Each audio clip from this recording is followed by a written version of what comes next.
اعوذ باللہ من الشیطان الرجیم پناہ مانگتا ہوں میں اللہ کی شیطان مردود سے۔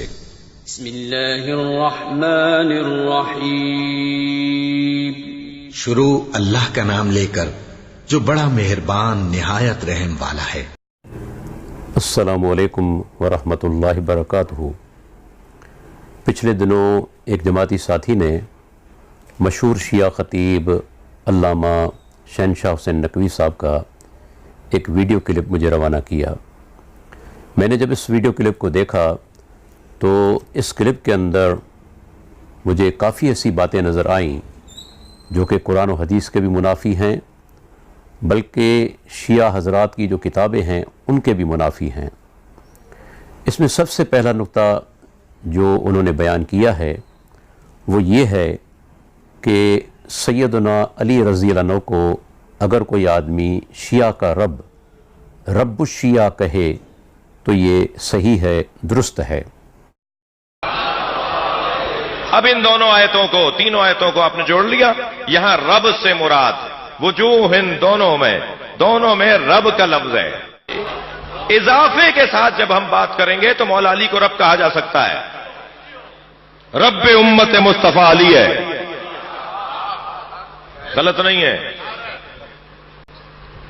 رب شیعہ نے علی ہے، رب شیعہ علی ہے، غلط نہیں ہے۔ اس پر بحث کرنے سے پہلے میں چاہوں گا کہ میں آپ کو رب کے لغوی معنی بتا دوں۔ رب ایسا لفظ ہے جس کے کافی معنی ہیں، جیسے مالک، آقا، مربی، نگران، منتظم، یہ سارے اس کے معنی ہیں۔ لیکن یہ لفظ جب الف لام یعنی معرفہ ہو، الرب ہو، الف لام کے ساتھ ہو تو یہ صرف اللہ تعالیٰ کے لیے استعمال ہوتا ہے۔ لیکن جب یہ رب کا لفظ اضافت کے ساتھ ہو، جیسے رب البیت، گھر کا مالک، تو اضافت کے ساتھ یہ لفظ اللہ کے علاوہ غیروں کے لیے بھی استعمال ہوتا ہے۔ لیکن سوال یہ پیدا ہوتا ہے، کیا سیدنا علی رضی اللہ عنہ نے اپنی زندگی کے اندر کیا یہ لفظ اپنے لیے پسند کیا؟ جب لوگوں نے آپ کو اپنا رب کہا، جو ان کے ساتھی تھے، حامی تھے، تو کیا آپ اس پر خوش ہوئے؟ جو نقوی صاحب دلیل پیش کر رہے ہیں، میں یہی جواب دوں گا کہ آپ خوش ہوئے۔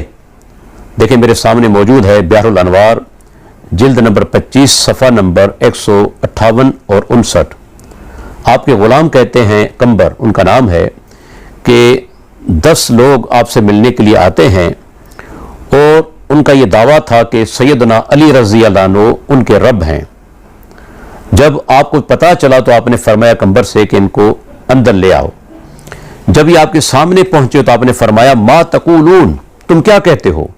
فقالوا انک ربنا، انہوں نے جواب دیا کہ آپ ہمارے رب ہیں، وانت الذی خلقتنا وانت الذی رزقتنا، آپ نے ہمیں پیدا کیا ہے اور آپ ہی ہمیں رزق دینے والے ہیں۔ اب دیکھیں یہاں ربنا اضافت کے ساتھ ہے، جسے نقوی صاحب کہہ رہے تھے کہ اضافت کے ساتھ یعنی کہ غیر کے لیے بھی استعمال ہو سکتا ہے، ہم رب الشیعہ بھی کہہ سکتے ہیں کہ شیعہ کے رب۔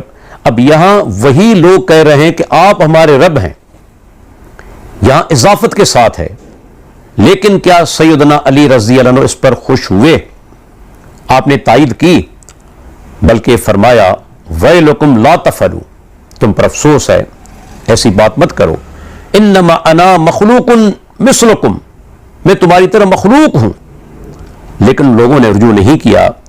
آپ نے پھر فرمایا ویلکم ربی وربکم اللہ، تم پر افسوس ہے، میرا رب بھی اللہ ہے اور تمہارا رب بھی اللہ ہے۔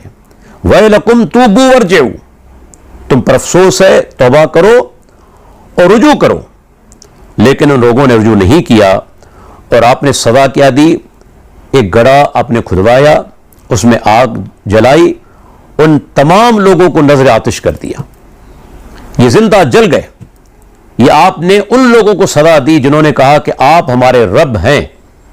یہ بحر الانوار جلد نمبر 25 اور صفحہ نمبر 158 اور 159، یہی کتاب ہے میرے سامنے بحر الانوار، اور اس کی جلد ہے 76 اس میں بھی اسی طرح کے واقعہ موجود ہے۔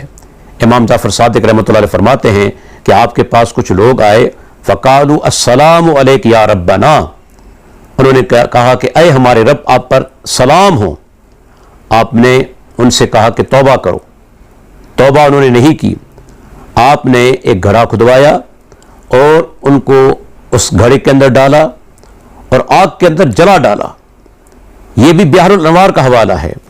اور اس کے علاوہ آپ دیکھیں بحر الانوار کی یہی جلد 25ویں اور 143 نمبر صفحہ، سیدنا علی رضی اللہ عنہ فرماتے ہیں ایاکم والغلو فینا، لوگوں ہمارے معاملے کے اندر غلو سے بچو، یعنی جو شرعی حدود ہیں ان سے تجاوز مت کرو۔ آپ نے منع فرمایا قولوا انا عبیدون مربوبون، بلکہ تم کہو کہ ہم اللہ کے بندے ہیں، مربوب ہیں۔ اللہ اکبر، سیدنا علی رضی اللہ عنہ اپنے آپ کو اللہ کا بندہ کہہ رہے ہیں۔ آپ نے فرمایا کہ ایسی باتیں کرنے سے گریز کرو جس میں غلو ہو۔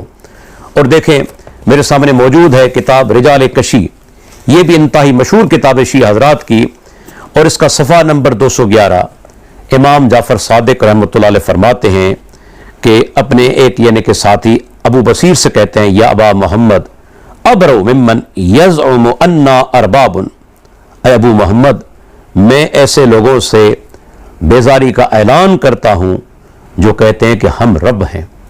یہ امام جعفر صادق رحمۃ اللہ علیہ کا قول ہے، کتاب ہے رجال کشی صفحہ نمبر 211۔ اور اس کے بعد دیکھیں یہ غلو کس قدر خطرناک ہے۔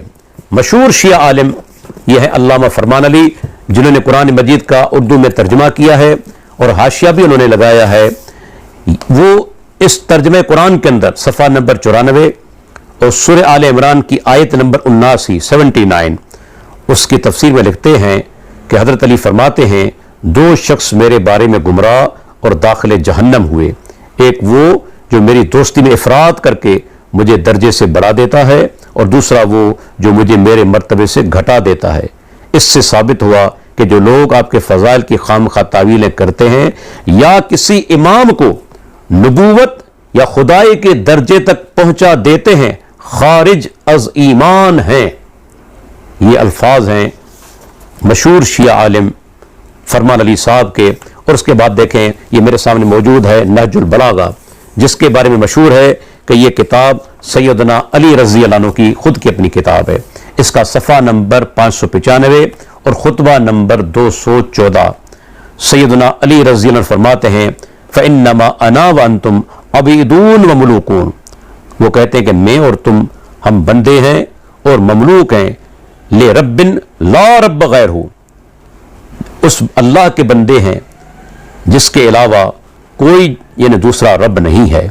یہ کتاب نہج البلاغہ 595 نمبر صفحہ اور 214 نمبر خطبہ، اندازہ لگائیں سیدنا علی رضی اللہ عنہ خود انہیں غلو سے منع کرتے ہیں۔ یہ آپ کی کتابیں کہتی ہیں کہ سیدنا علی رضی اللہ عنہ نے ایسے لوگوں کو جلا ڈالا تھا جنہوں نے کہا کہ آپ رب ہیں۔ نقوی صاحب صرف الفاظ کی ہیرا پھیری کے ذریعے ایک راستہ نکالنا چاہتے ہیں تاکہ لوگ سیدنا علی رضی اللہ عنہ کو رب مانیں۔ اللہ اکبر، اللہ کے بندو، آپ خود یعنی کہ تصور کریں سیدنا علی رضی اللہ عنہ آج اگر دنیا کے اندر ہوتے تو اس چیز کو برداشت کرتے؟ وہ کس قدر غیور تھے توحید کے معاملے میں، کس قدر ان کے فرامین ہیں۔ تاریخ یعقوبی کا مشہور واقعہ ہے کہ ایک آدمی 9 تاریخ ذی الحج کی یوم عرفہ بیک مانگتے ہوئے آپ کے پاس آتا ہے۔ آپ کیا فرماتے ہیں؟ وَحِقْ تَسْأَلُوا فِي هَذَا الْيَوْمِ غَيْرَ اللَّهِ، تم پر افسوس ہے آج کے دن بھی تم اللہ کو چھوڑ کر غیر سے سوال کر رہے ہو۔ آپ اپنی زندگی کے اندر راضی نہیں ہوئے تو اللہ کے بندو ایسی چیزیں بیان کرنے سے اجتناب کرو۔ دنیا ہمیشہ نہیں رہے گی، یہ دنیا کے فائدے ہمیشہ نہیں رہیں گے۔ لوگوں کو گمراہ مت کرو بلکہ ان کی صحیح رہنمائی کرو۔ سیدنا علی رضی اللہ عنہ اور اہل بیت کے دیگر افراد، اللہ کی ان پر لاکھوں رحمتیں ہوں، وہ ساری زندگی اللہ کی توحید بیان کرتے رہے، انہوں نے کبھی شرک کا راستہ قوم کو نہیں دکھایا۔ اور آج ہمارے خطیب کہاں پہنچے ہوئے ہیں؟ انا للہ و انا الیہ راجعون۔ السلام علیکم ورحمۃ اللہ وبرکاتہ۔